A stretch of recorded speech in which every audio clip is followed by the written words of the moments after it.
রিজিকের মালিক কে? আপনাকে আল্লাহ পাক যতটুকু রিজিক দিয়েছেন তাকদিরে লেখা আছে না? তাকদিরে লেখা আছে না? তাকদিরে লেখা আছে যেটা, সেটা কি আপনি না খেয়ে মরবেন নাকি? যদি আপনার তাকদিরে থাকে যে আপনি 50 বছর বাঁচবেন আর 50 বছরে আপনি 500 মণ চাল খাবেন, কথার কথা, ওই চালের এক দানা বাকি থাকতে আপনি মরবেন? মরবেন না। তাহলে রিজিক কি আমার সাথে সম্পৃক্ত না আল্লাহর সাথে সম্পৃক্ত? এই বিশ্বাসটা করতে হবে। তো দাড়ি রাখলে কি মেয়েরা পছন্দ করবে না নাকি? বলেছে যে বিয়ে করবো না দাড়ি রাখলে, এমন কথা বলেছে? যদি কোনো মেয়ে এরকম কথা বলে, ওই মেয়েকে বিয়েই করার দরকার নেই আপনার। যদি কোনো মেয়ে আপনাকে বলে যে দাড়ি রাখলে ভালো লাগে না, শেভ করতে হবে, না হলে বিয়ে হবে না, বিয়ে করব না, ওই মেয়েকে বিয়ে না করাই উচিত আপনার। ওর তো মানে আপনাকে বিয়ে করার যোগ্যতাই হয়নি, ওর তো যোগ্যতাই হয়নি আপনাকে বিয়ে করার। সে তো দাড়ি নিয়ে প্রশ্ন তুলছে। যে মেয়ে বলবে যে নবীর সুন্নত আছে এজন্য আপনাকে পছন্দ করি, তখন বুঝবেন যে হ্যাঁ, এই মেয়ের মধ্যে ভালো কিছু আছে। যেই মেয়ে দেখবে যে আপনি নামাজি কিনা, যেই মেয়ে দেখবে আপনি নামাজি কিনা, দাঁড়িয়ে আছে কিনা, ইমানদার কিনা, দিনের জন্য কিছু করেন কিনা, হালাল খান কিনা, ওই মেয়ে ইনশাল্লাহ আপনার ঘরে শান্তি দিবে। আর যেই মেয়ে আপনাকে দেখবে আপনার কত বড় সম্পত্তি, কতটা বড় জমি, কত বড় চাকরি, সুদ খান কিনা ওর কোনো আসা যায় না, টাকা হইলেই হইল, এগুলোকে ঘরে ঢুকালে অশান্তি আর অশান্তি। কি চাচ্ছেন, শান্তি না অশান্তি? নবী সাল্লাল্লাহু আলাইহি ওয়াসাল্লাম বলেছেন, দিনদারিতা দেখে মেয়েদেরকে বিয়ে করো। কি দেখে? একই বিষয় ছেলেদের জন্য মেয়েদের জন্য সেম। ছেলে দেখতে হবে দিনদার কিনা, মেয়ে দেখতে হবে দিনদার কিনা, পর্দা করে কিনা, দিনদারিতা আছে কিনা। দুনিয়ার এই ছোটখাটো বিষয় যদি দেখেন, তুচ্ছ বিষয়গুলো, একদিন না একদিন আপনি পস্তাবেন কিন্তু। আর যদি আপনি দিনদারিতা দেখেন, ইনশাল্লাহ আপনি কোনোদিন পস্তাবেন না ইনশাল্লাহ। আল্লাহ পাক তৌফিক দান করেন। আমি এটা একটা বড় সিদ্ধান্ত জীবনের। এই সিদ্ধান্তে যদি ভুল করে ফেলেন সারা জীবন পস্তাতে হবে। অতএব এখানে বেশি আবেগে ফ্যান্টাসিতে ভুগবেন না। ঠান্ডা মাথায় দিনদারিতাকে অগ্রগণ্য করে আপনি ছেলে দেখবেন বা মেয়ে দেখবেন ইনশাল্লাহ। আর গার্ডিয়ান যারা পরিবারের পিতামাতা আছেন তাদেরকেও বলবো, দুনিয়ার এই বিষয়গুলোকে বেশি প্রাধান্য দিতে যাবেন না। কত বড় চাকরি করে, কত বড় জমির মালিক, কত বেশি টাকা, এগুলো পরের বিষয়। আগের বিষয় হচ্ছে আপনার ওই জামাই দিনদার কিনা, আগের বিষয় হচ্ছে তার মধ্যে ইসলাম আছে কিনা, শুরুর বিষয় হচ্ছে আপনার ওই মেয়ের মধ্যে দিনদারিতা আছে কিনা। এটা নসিহত করে গেলাম। যদি আপনি বুদ্ধিমান হন তাহলে আমার নসিহত গ্রহণ করবেন, না হলে কিন্তু সারা জীবন পস্তাতে হবে। যারা বেদিন জামাই বিয়ে করেছে আর বেদিন মেয়ে বিয়ে করেছে, তারা বুঝবে যে আমার কথার মর্ম কতটুকু। তারা এখন ইচ্ছা করেও লাইনে আনতে পারছে না। পারছেন? ওই যে বলছে বিয়ের পরে ঠিক হয়ে যাবে, এত সহজ? এটা কি সুইচ টিপ দিলে ঠিক হয়ে যাবে? মানুষের মনটা খুব জটিল একটা বিষয়। এত সহজেই মানুষের মন চেঞ্জ হয় না। হয় ইল্লা মাশাআল্লাহ, আল্লাহ চাইলে হয়। কিন্তু যদি মনে করেন যে পর্দা করে না, বিয়ে করি তারপর পর্দা করবে, করাই নিব, বানাই নিব, নিজের মতো গড়ে নিব, এত সহজ নয়। পরে দেখবেন সেই মেয়ে আপনার দাড়ি শেভ করায় ফেলছে, করতে পারে না, আপনাকে পেরেশানিতে ফেলবে। সবার এত টাকা, তোমার টাকা নাই। এই যুগে একটু সুদ খেলে কি হয়, সমিতিতে নাম লেখালে কি হয়, সুদের লোন নিলে কি হয়, সবার একতলা বাড়ি, আমার কেন, সবার 4-5 তলা বাড়ি, আমার কেন একতলা থাকবে, নাও লোন নাও, বাড়ি করি। আপনার স্ত্রী আপনাকে এদিকে ইনফ্লুয়েন্স করবে, করবে না? করবে। এইভাবে তো বহু পরিবারের কর্তা দিন দিন হাডুষ্ট করে মারা যাচ্ছে। টেনশন, পারিবারিক অশান্তি।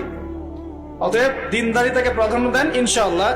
দিনদারিতার সৌন্দর্য কখনো শেষ হয়ে যাবে ইনশাআল্লাহ। আল্লাহ পাক তৌফিক এনায়েত করুন। আমিন।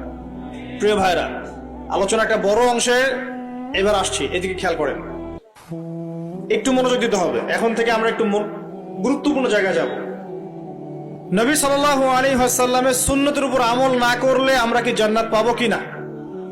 আর নবীর সুন্নত কি শুধুমাত্র ইবাদত বন্দেগীর ক্ষেত্রে করলেই হবে, না জীবনের সব ক্ষেত্রে করতে হবে? আমার সাথে কথা বলেন। নবীর সুন্নত কি শুধু ইবাদত বন্দেগীতেই করব, নাকি জীবনের সব ক্ষেত্রে করব? আল্লাহর নবী সাল্লাল্লাহু আলাইহি ওয়াসাল্লাম মাত্র 23 বছরে আইয়ামে জাহিলিয়াতকে সরিয়ে দিয়েছেন কি দেন নাই? আইয়ামে জাহিলিয়াতের শিরক, ওখানকার আপনার সুদ, ওখানকার আপনার জেনা, ওখানকার মাদক, ওখানকার গোত্রীয় হানাহানি 23 বছরের মধ্যে পরিবর্তন হয়েছে কিনা? যখন মক্কা বিজয় হয়েছে তখন কি ওই মক্কার মধ্যে কোনো শিরক ছিল, কোনো মূর্তি পূজা ছিল, কোনো সুদ ছিল, কোনো মেয়ের সাথে খারাপ আচরণ করা হয়েছে, কোনো ধর্ষণ হয়েছে, কোনো ব্যভিচার, গোত্রীয় হানাহানি, না সবাই ভাই ভাই হয়ে গেছে? 23 বছরের মধ্যে আল্লাহর নবী কি এমন করলেন যাতে একটা অন্ধকারাচ্ছন্ন সমাজ আলোকিত হলো? কি এমন করলেন, কে বলতে পারবেন? 23 বছরের মধ্যে আল্লাহর নবী কি এমন করলেন? তিনি কি কোনো জাদু করেছেন? তিনি কি মানুষকে বশ করেছেন? তিনি কি আল্লাহর ফেরেশতাদেরকে দিয়ে জোর করে মানুষকে দিনের দিকে নিয়ে আসছেন?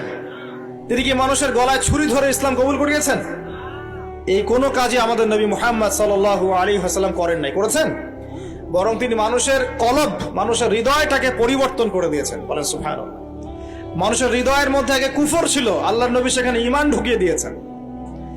মানুষের হৃদয়ের মধ্যে আগে শিরক ছিল, আল্লাহর নবী সেখানে তাওহীদ ঢুকিয়ে দিয়েছেন। মানুষের হৃদয়ের মধ্যে আগে হারাম ছিল, নবী সাল্লাল্লাহু আলাইহি ওয়াসাল্লাম হালাল ঢুকিয়ে দিয়েছেন। মানুষ আগে বস্তুবাদী ছিল, দুনিয়া কেন্দ্রিক ছিল, আল্লাহর নবী মানুষকে পরকালমুখী করেছেন। মানুষ আগে আল্লাহকে চিনত না, আল্লাহর নবী মানুষকে আল্লাহকে চিনিয়েছেন। মানুষের কবর, হাসর, জান্নাত, জাহান্নাম নিয়ে এত চিন্তা ছিল না, আল্লাহর নবী তাদেরকে পরকালীন জীবন সম্পর্কে সচেতন করেছেন। করেন নাই? কিভাবে করেছেন? উত্তর, নবী সাল্লাল্লাহু আলাইহি ওয়াসাল্লাম দুইটা উৎস দিয়ে করেছেন। কয়টা উৎস ভাই?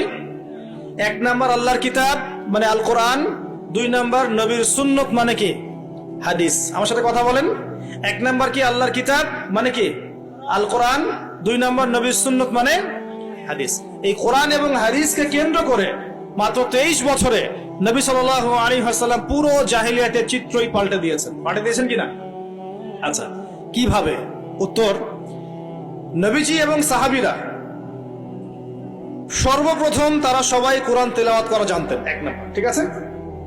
তার মানে সমাজ পরিবর্তন করতে হলে আমাদের সবাইকে কোরআন তেলাওয়াত করা শিখতে হবে। 2, নবী এবং সাহাবীগণ সাল্লাল্লাহু আলাইহি ওয়াসাল্লাম কোরআন শুধু তেলাওয়াতই করতেন না, কোরআনের অনেক অংশ, প্রায় পুরো অংশই তাদের মুখস্থ ছিল না?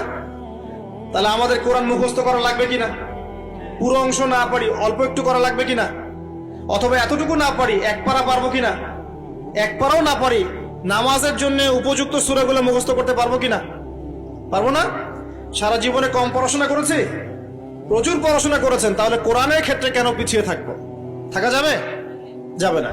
ওই যে বারবার একটা কথা বলি, 15-20 বছর পড়াশোনা করে 15টা সূরা শিখছেন না। 15 বছর পড়াশোনা করে আপনি 15টা হাদিস শিখছেন না। শিখেছেন? 15 বছর পড়েছেন, 10 জন জান্নাতের সার্টিফিকেট প্রাপ্ত সাহাবীর নাম বলতে পারছেন না। নবীজির 10 জন স্ত্রীর নাম বলতে পারছেন না, তার জীবনী বলতে পারছেন না, ঈমান ভঙ্গের কারণগুলো বলতে পারছেন না, কোনো কোনো ক্ষেত্রে ওযুর মাসআলাগুলোও বলতে পারছেন না, কোনটা ফরজ কোনটা সুন্নাত। এমন আছে না? এবং এদের সংখ্যা কি কম না বেশি? এদের সংখ্যা কোটি কোটি, এমন কোটি কোটি মানুষ আছে বাংলাদেশের মাটিতে।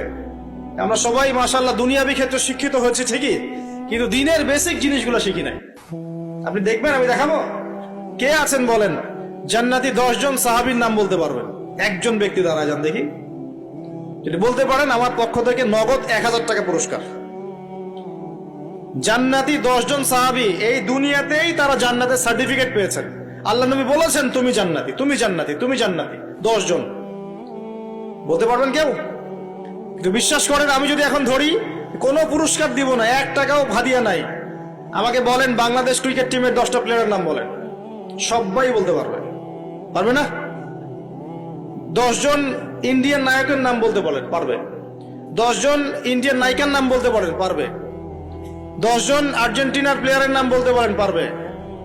10টা ব্রাজিলের প্লেয়ারের নাম জিজ্ঞাসা করেন, পারবে। এগুলো পারবে তারা। পারবে কি না? সত্যি কথা বলেন, পারবে কি না? অবশ্যই পারবে। 10টা বাংলা সিনেমার নাম বলেন, পারবে। 10টা হিন্দি সিনেমার নাম বলেন, পারবে। পারবে কি না? সত্যি কথা বলেন, পারবে কি না? অবশ্যই পারবে। না পারলে তো আলহামদুলিল্লাহ, আপনার জন্য দোয়া থাকবে যে পারেন নাই। কিন্তু বেশিরভাগ ছেলে পেলেই পারবে, বেশিরভাগ মেয়েই পারবে। মেয়েদেরকে জিজ্ঞাসা করেন 10টা সুন্দরী মেয়ের নাম বলো, ভারতের, পশ্চিমের, হ্যাঁ, সিনেমার, নাটকের, গায়কের, গায়িকার 10টা সুন্দর সুন্দর মেয়ের নাম বলো, বলে দিবে। পারবে না? জিজ্ঞাসা কর আজকে গিয়ে যে 10 জন জান্নাতের সার্টিফিকেট প্রাপ্ত 10 জন সাহাবীর নাম কি, দেখবেন বেশিরভাগই বলতে পারবে না। এই বিষয়টাকে আপনি কি মনে করছেন? বিগত 10, 20, 30 বছর থেকে আমরা দেখছি যে একটা অসুস্থ প্রজন্ম তৈরি হয়েছে। অসুস্থ প্রজন্ম। কিরকম অসুস্থ? দিনের জ্ঞান অর্জনের কোনো ফিকির করে না, সারাদিন দুনিয়ার জ্ঞান অর্জন নিয়ে পড়ে আছে। এর উদ্দেশ্য একটা সার্টিফিকেট অর্জন করে চাকরি পাওয়া। উদ্দেশ্য এটাও না যে এই জ্ঞান দিয়ে সে দেশ ও জাতির খেদমত করবে, এটা উদ্দেশ্য না। অসুস্থ প্রজন্ম, জিজ্ঞাসা করবেন ইসলামের বেসিক জিনিসগুলো জানে না, বাইরের বড় বড় জ্ঞান তার জানা আছে, পুরো পর্যায় সারণী মুখস্থ কেমিস্ট্রি, 10 জন সাহাবীর নাম বলতে পারবে না, 10 জন নবীর নামও বলতে পারছে না। 10টা সূরা ধরলে প্যান্ট খারাপ হয়ে যাবে। একটা সূরা, সূরা ফাতিহা বিশুদ্ধ করে কোন আলেমের সামনে তেলাওয়াত করতে দেন, দেখবেন 10টা ভুল করে বসে আছে। অনেকে তো আলহামদুলিল্লাহ উচ্চারণ করতে পারে না। কেমন আছেন? আলহামদুলিল্লাহ ভালো আছে, আলহামদুলিল্লাহ ভালো আছে, আলহামদুলিল্লাহ। আলহামদুলিল্লাহ মানে কি? আলহামদুলিল্লাহ মানে সমস্ত প্রশংসা কার জন্য? আল্লাহর জন্য। আর আলহামদুলিল্লাহ মানে সমস্ত ধ্বংস আল্লাহর জন্য। নাউযুবিল্লাহ। অর্থ কি হয়েছে দেখছেন? আলহামদু, আলহামদু মানে ছোট হায়া হাওয়াজ দিয়ে পড়লে অর্থ পরিবর্তন হয়ে যায়, উল্টা অর্থ হয়। আর আলহামদু বললে অর্থ পারফেক্ট হয়। কুল হুয়াল্লাহু আহাদ, কুল বললে একটা অর্থ হয়, আর কুল হুয়াল্লাহু আহাদ বললে আরেক অর্থ হয়। তারপরে কুল ইয়া আইয়ুহাল কাফিরুন লা আ'বুদু মা তা'বুদুন একটা অর্থ হয়। আর যখন বলে কুল ইয়া আইয়ুহাল কাফিরুন লা আ'বুদু মা তা'বুদুন আরেকটা অর্থ হয়। এগুলো আলেমরা বুঝবেন। তো কুরআনই তো পড়তে জানছে না। 15 বছর 20 বছর পড়াশোনা করে আমরা কি প্রজন্ম তৈরি করছে বলেন তো? আগামী 2-3 দিন পর তারা রাস্তাঘাটে কনসার্ট করবে, নাচবে, পিকনিক করবে, হইহুল্লা করবে এবং পশ্চিমাদের সাথে তালে তাল মিলিয়ে বলবে যে 31st night happy new year. তারা বলবে আগামী 2-3 দিন পরেই করবে। কিন্তু আজকে আরবি মাসের কয় তারিখ বলতে পারবে না। আরবি বর্ষপুঞ্জি আছে না, ক্যালেন্ডার, আরবি নববর্ষ কবে, প্রথম মাসটার নাম কি সেটা বলতে পারবে না। রমজান মাস তার আগে কোন মাস, পরে কোন মাস বলতে পারবে না। কিন্তু 31st নাইট তারা চিনে। তারা লাইলাতুল কদর চিনে না, তারা লাইলাতুল কদর চিনে না, 31st নাইট চিনে। আপনি কোন প্রজন্ম তৈরি করছেন দেখেন। এখানে প্রসঙ্গ যেহেতু এসেই গেল বলে দেই এই কথাটা, পরে ভুলে যাব, যে খ্রিস্টপূর্ব প্রায় 46 সালের দিকে এক ব্যক্তি ছিল, তার নাম ছিল জুলিয়াস সিজার। কি নাম? Julius Caesar. এগুলো আমি আসলে অনেকদিন আগে পড়েছি, আমার মাথায় এত লাইভলি নাই, আর এগুলোর চর্চা করা আমি বন্ধ করে দিয়েছি। আমাদের ফিলোসফি কিছু বই ছিল, এগুলোতে হিস্ট্রিগুলো ঘাটা ছিল সবগুলো, আর হিস্ট্রির একজন গভীর ছাত্র। তো এই জুলিয়াস সিজার নামে এক ব্যক্তি ছিল, যে আসলে সিজার নামক এক দেবতার উপাসনা করত। কথা বুঝতে পারছেন? ওদের অনেক দেবতা ছিল, এরকম একটা দেবতার নাম ছিল সিজার। ওর নামে সে নামকরণ রেখেছে জুলিয়াস সিজার। এই নক্ষত্র পূজারী ছিল, তারার পূজা করত। কথা বুঝতে পারছেন? তো তারার পূজা যে করে সে কি তাওহীদপন্থী না মুশরিক? বলেন, সে কি ইমানদার না কাফের, কোনটা? এখন সে একটা ক্যালেন্ডার ফর্ম করেছিল, এর নাম হলো এই গ্রেগরিয়ান ক্যালেন্ডার বলে।